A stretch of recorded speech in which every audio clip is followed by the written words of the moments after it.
Welcome to the Scientific Montessori podcast, where we translate the latest academic research into Montessori-aligned practices and share insights to make parenting dramatically easier.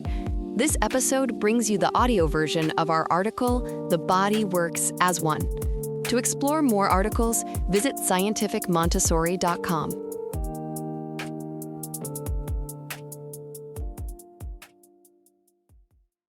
I want to talk about an issue for 3 to 6-year-olds that may not seem related to sports at first, but actually is. What's that? The diaper problem, bedwetting, basically. Children not getting out of diapers. I've been hearing from people whose 4 or 5-year-olds are really struggling with this. And some elementary school-age children still use diapers. Right. So where does the cause lie? Why can't they get out of diapers? Because they leak. So why do they leak? At their age, they should be able to do it. Normally, the bladder sends a notification, "I'm full, please go to the toilet," and you can go.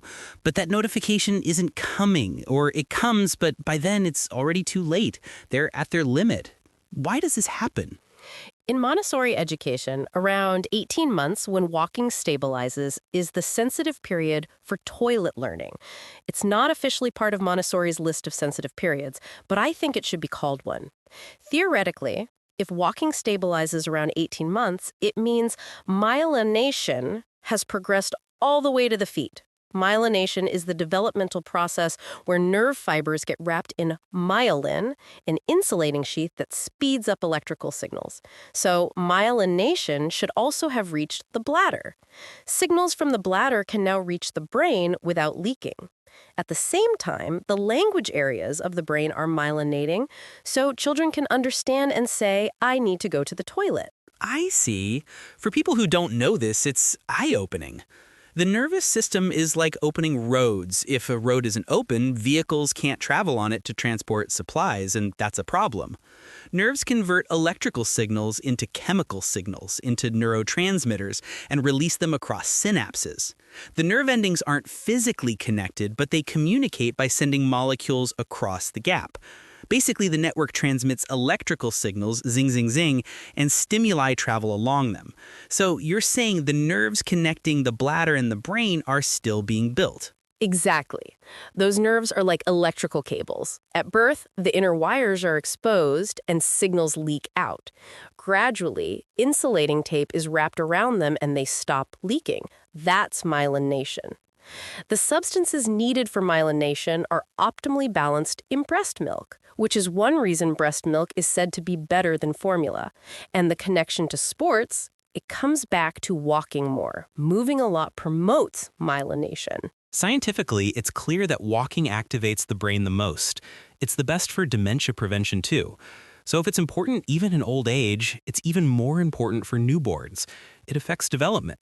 As the brain grows healthily, language emerges, and children become what adults would call well-behaved. Not rough, not wild, not throwing tantrums. Tantrums are a kind of panic. Stimuli exceed what the child can handle, and they don't know how to respond, like a dam breaking.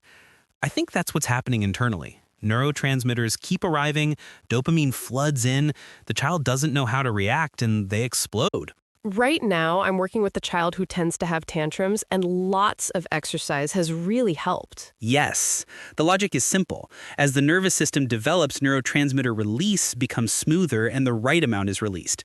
When signals don't get through, the body releases more.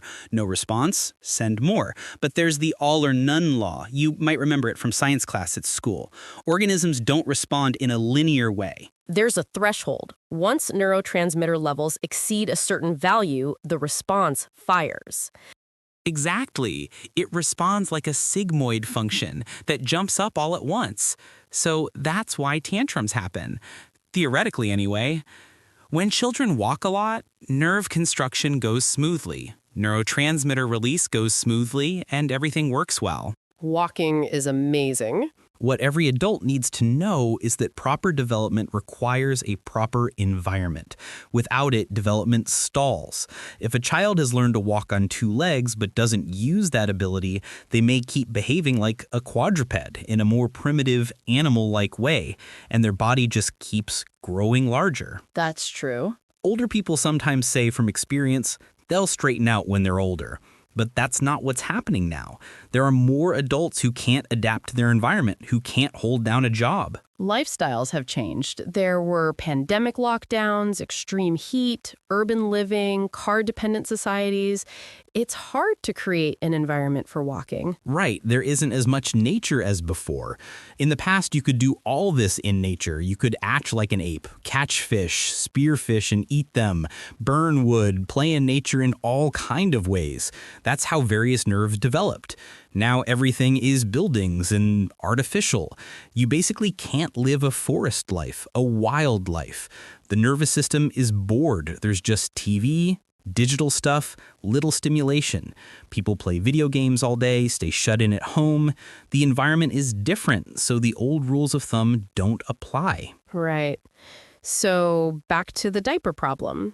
Even if the nerves develop and the child can use the toilet, environmental changes or stress can make them unable to again. In Montessori education, this is called regression. It's a common temporary thing that resolves without special intervention. That's like a faith healer saying, an evil spirit has possessed you. Let's pray. When the spirit leaves, you'll be cured.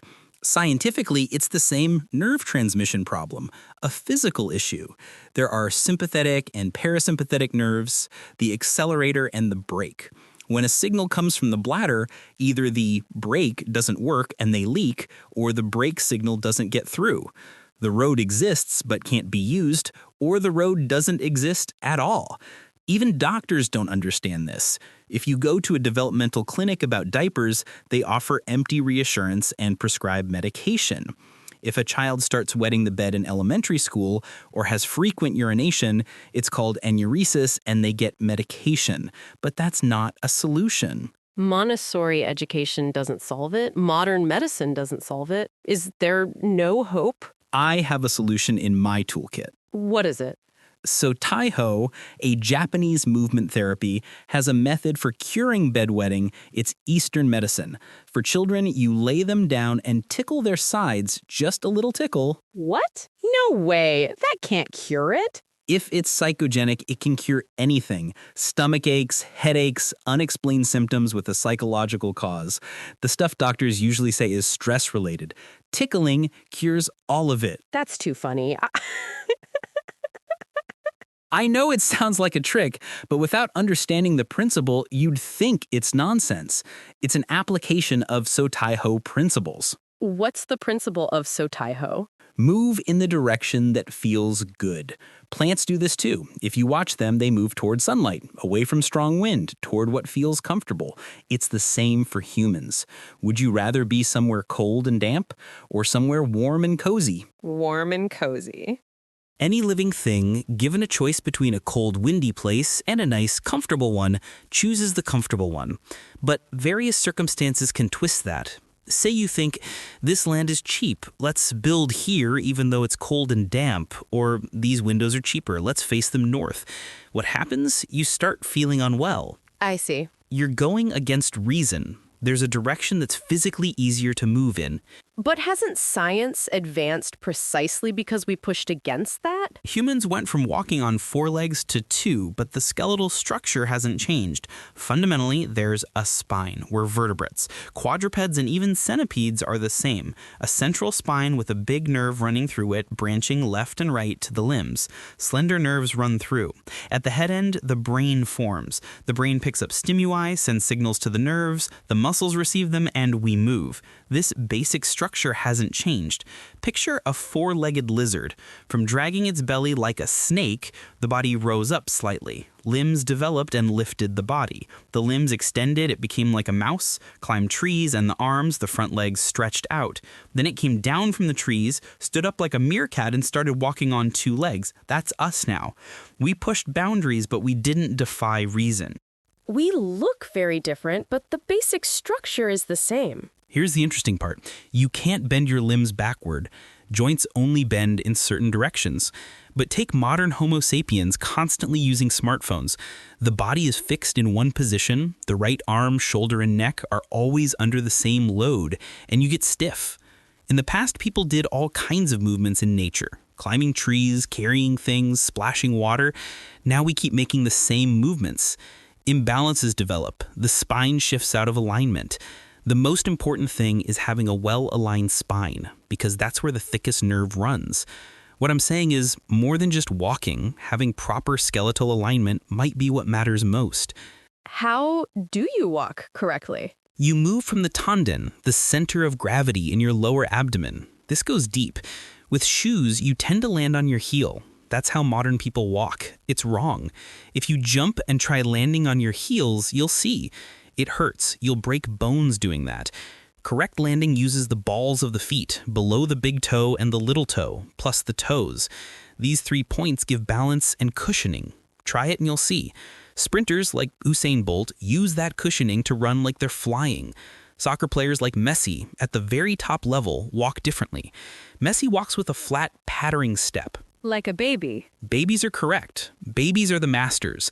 When we correct them and stop letting them walk barefoot on the ground, their gait gets progressively worse. Babies have pot bellies, frog-like posture, and they toddle along, but they don't have muscles to support themselves. Their heads are incredibly heavy, yet they walk by balance. They don't get tired. It's genius. Walking geniuses. So shoes are the problem. In Japan, scaffolding workers still wear tabi, split-toe shoes with a flexible sole. People used to walk barefoot.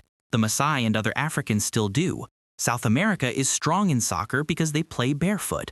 The way modern city dwellers walk, striding forward with the legs, is wrong. It's tiring, hard on the legs, and makes your legs thick. The correct way is to use gravity, not your legs. First, the upper body moves forward as if you're about to fall. Because you're about to fall, your leg naturally comes forward to catch you. Everyone does this as a baby. Cheetahs do the same. Cheetahs have thin legs, but they're fast. So tai ho means moving in the direction that feels physically good for your given skeleton. An easy example, when you do a simple standing stretch and twist your waist left and right, twist more in the direction that's easier. That releases distortion. By releasing distortions, the body can function as it was meant to. Natural healing power increases and injuries become less likely. If nerves are twisted or warped, signals have trouble getting through. Once that's resolved, they work normally. It could cure all kinds of ailments. So when I say walking is important, I'm only half saying it. If you walk correctly, just walking naturally corrects distortions and promotes health. So tai ho was developed in Sendai in northern Japan. It's Eastern medicine. Western medicine tends to cut things away and patch them back together surgically. Eastern medicine draws out the healing power the body already has. That approach is incredibly effective, but so much of it remains unknown. Take moist wound healing, for example. A Japanese doctor devised it and has been spreading it. Instead of cutting away burned skin and grafting new skin on, you keep the wound moist and let the body heal itself. Even in Japan, hospitals still rarely use it for burns. The surgical approach is what's standard. To move in the direction that feels good, the most important thing is to give freedom of movement. And in that sense, it connects to Montessori education. This brings us back to Polymath School of Morioka. We're using a large park in Iwate, our region in northern Japan, for our activities. There's a big lawn, a large track for balance bikes, a wide court for ball games, an obstacle course with balance beams. This is exactly the ideal outdoor environment Maria Montessori described. She used the term race course in some places, and Morioka actually has a large park on a former race course. When we give children freedom, they discover things on their own, like grass sliding on the lawn slopes. We'll keep adding new sports like archery and horseback riding, and we can hang hammocks from trees, use the gymnasium.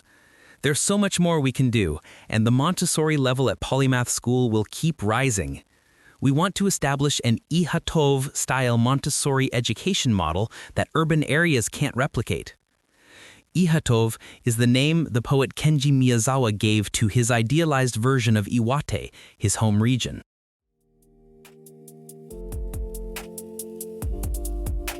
Thank you for listening to the Scientific Montessori podcast. We hope today's episode helped you see how research and Montessori principles can make parenting simpler and more meaningful. For more articles and resources, visit scientificmontessori.com and join us again next time.